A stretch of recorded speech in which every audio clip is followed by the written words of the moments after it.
Hello everyone, welcome back to my channel. Let's see what is a net force acting on the charge due to other. So before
Q4 as well, you can see the distance from here is also equal, and because of that also this is a positive charge, this is also positive charge, this will repel along this direction, so that will be basically Q4.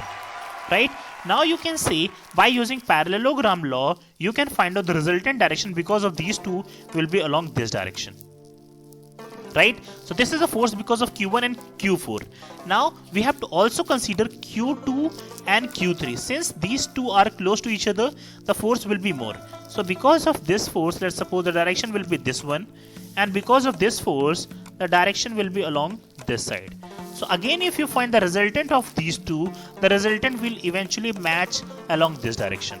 So you can say because of Q1, Q2, Q3, Q4, net force acting on Q will be the positive direction of Y. So because of P, the particle will move toward positive Y. Understood?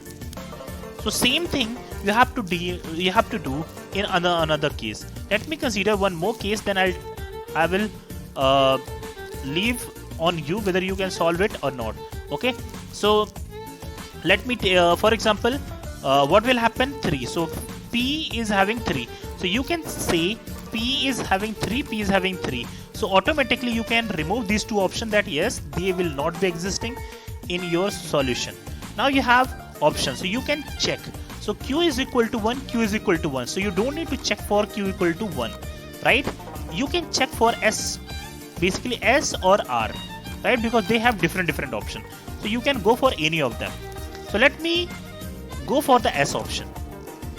Okay, I don't want to waste my time. So I'm just going to consider one, another one automatically come. Okay, so Q1 and Q3. Okay, let's suppose Q1 is positive and Q3 is also positive. And Q4 and Q2 and Q4 is negative. This is negative, this is negative. Now in which direction it will move? Now you can understand very carefully. Now try to understand. This is the positive charge, this will repel in this direction. Force acting on Q due to Q1.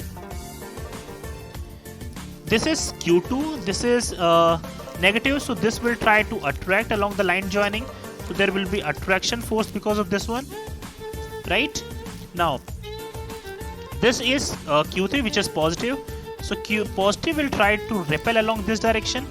So you can see very carefully. So you have two forces that are equal distance. Because of them, the resultant will be along this direction, right? And Q4 is having also, it is also basically attracting force.